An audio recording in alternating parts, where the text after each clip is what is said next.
So if you're not listening to some Kenny Wayne Shepherd live while you're building your firewall and toe boards, can't be friends. Logan here. I know you want to get to the Fleetline. Look at it. It looks all Mad Max. How'd it get like that? I don't know.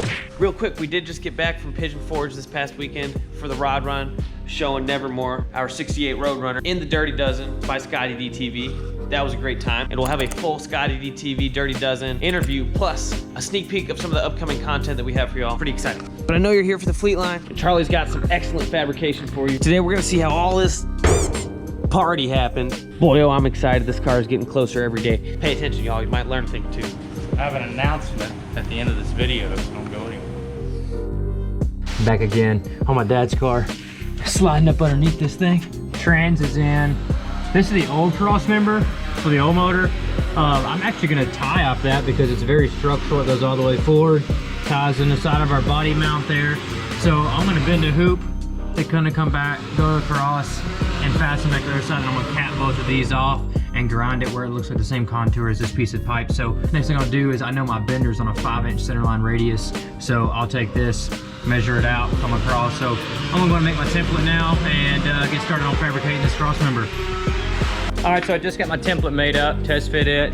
That's it, pretty simple.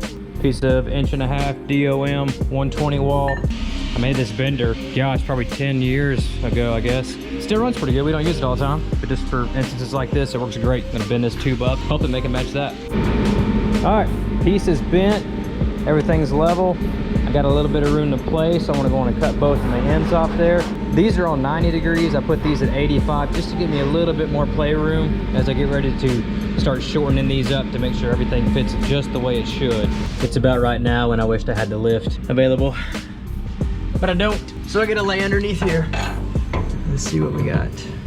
Yeah, dig it. Plenty of room for the mount. These will lock into both sides of there. Yeah, simple enough. I'll weld a small plate right here. That'll go right underneath where our training mount needs to go. So I'm gonna grab that and mount that little plate up. It's getting quite exciting in here. Mount has been tacked up, it's been mocked up. Now all I gotta do is maybe some gussets to go from there to there to support the bottom side. Yeah, it's pretty much, I'll run a full bead on the back side with a TIG, prep the flanges here, should be ready to roll. Alrighty, cross member is in. Looks pretty awesome. I cannot weld directly to this. Reason being, this is like 14 gauge and that's not gonna cut it. So I'm gonna get a piece of 3/16 plate, make this same pattern off of it, weld it to this cross member, and then I'm gonna weld this to that. That way it has more beef and I can actually fasten to something that's legit. But yeah, we're running a, whatever this is, superior energy or whatever the heck this little mount is. This is my favorite part, making templates. Ooh, templates. All right, now that I got the trans hanging on a bar in there, I can go in and start trimming my firewall back, just so I got just enough clearance to clear the back of this elbow. This typically is gonna go to your brake booster, but we're not gonna be running a brake booster on this car. Talked to Rad Rides, and Jack is gonna hook us up with a Tesla-based electronic master cylinder booster. We're gonna start running in pretty much all our builds just because it's awesome, it's new, we're gonna give it a try. And they use it on all our builds, and they're building some high quality stuff. So I'm gonna trim this out and get this boxed in and bead roll some simple stuff in here. Of course, I'm gonna get rid of these old toe boards on both sides because ain't nobody like that. And then I'll cut this section out and make a small little tunnel here. Gotta cut the rest of all that junk out and move it. So I got a little work ahead of me. All right, got us a sweet template made up. Ooh, templates. I'm gonna go in and get this thing taped into place right around all our bell housing bolts. Then our toe board will just basically come right up to it and finish it out. What is all that? Nobody likes that. We're gonna cut that out. We're gonna cut all that out. We're gonna use some patterns similar to this. Make us our own pieces. Got all that section cleared out. I'll finish grinding this down and prep it when I get ready to make the actual toe board. This piece will basically just come straight across, tie in right over here, and then I'm gonna bend this up whatever degree this is. Just finish my toe board. That way I got plenty of sweep for the pedal and plenty for the gas pedal. Give my dad plenty of room for his big old feet. All right, so there was a shortcut. Y'all didn't see me actually fabricate this piece or bead roll it or do any of that kind of stuff, but there it is. It's bead rolled. I shrank the ends because it wanted to warp a little bit down there, but got it all basically zip screwed in. Then I'll finish this piece out. That'll be a nice tucked in. I'm going to cut this side out just the same way I did that side. Proceed on, make it, bead roll it, and then I'll make my centerpiece, bead roll it, then I'll start doing the tunnel side. So here's my template. It's off the other side. This side's just a hair different. I gotta add a 1/2 inch here just because the floor pan. I don't know if it's something from factory or what. A 1/2 inch there, make my meat here, come up, plug weld all the way across here, down the side, bottom, so forth. I gotta trim about a 1/16 off this, so when this pattern comes together, it all fits the way it should. And then I'll roll this in the slip roll and fabricate this panel here.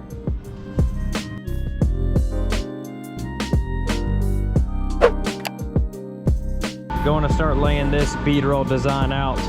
This is the inside of our firewall right behind the motor.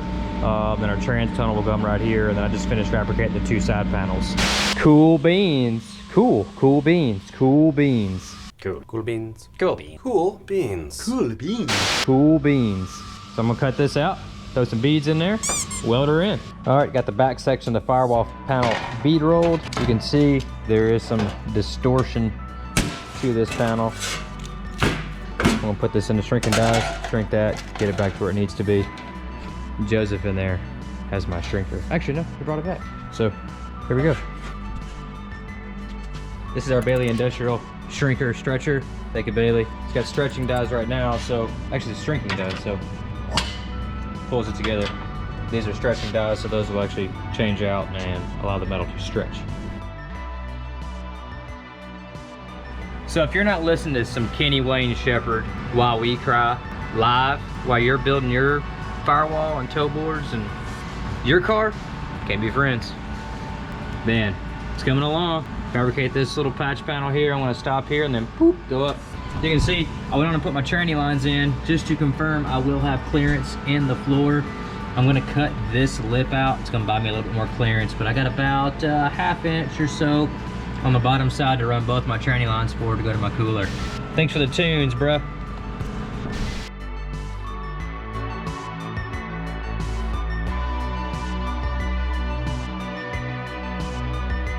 All right, just pop this out of our slip roll. Here we go. Take it over to the bead roller. Typically I go in and bead roll it and then throw it to the slip roll, but we'll try something a little different this time. And it's a way smaller piece than I'm usually putting in here, and just use these simple dies here and knock this thing out.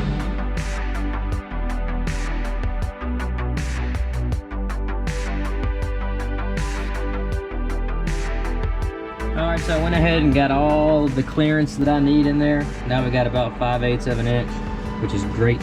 Got both sides tacked up. That way everything is very strong. And now I'll be ready to tack this into place, and then I'll fabricate this new panel here.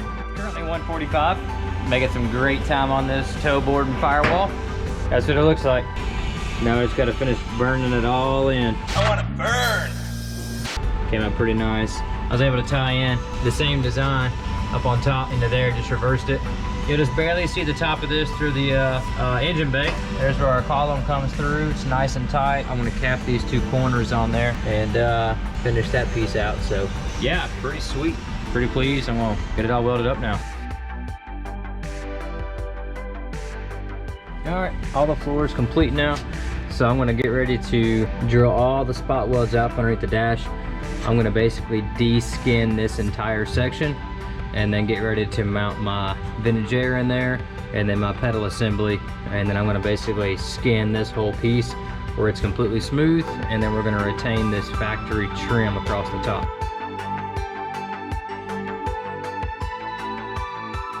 Now I got all the dash cut out, and I'm gonna get the vintage air mocked up and get it set in there. So dash has all been cut out. There's my brackets that are just tacked in place. The Z2800 is happening live. Tell me about your pipes. I took my mullet off for the video, but I was wearing a mullet for the whole time of doing these exhausts. Been getting them TIG welded up. Nice stainless kit we got. Getting our H-pipe made. Don't spoil the whole episode. Hey, yeah, there's a lot going on.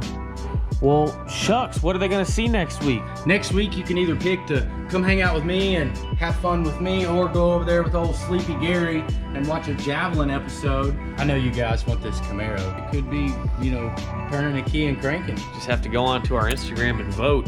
Camaro or Javelin. Borla, we'll see you next episode. Till next time, hope you guys enjoyed Fleetline episode 3. Elon, we like your brakes. I support this message.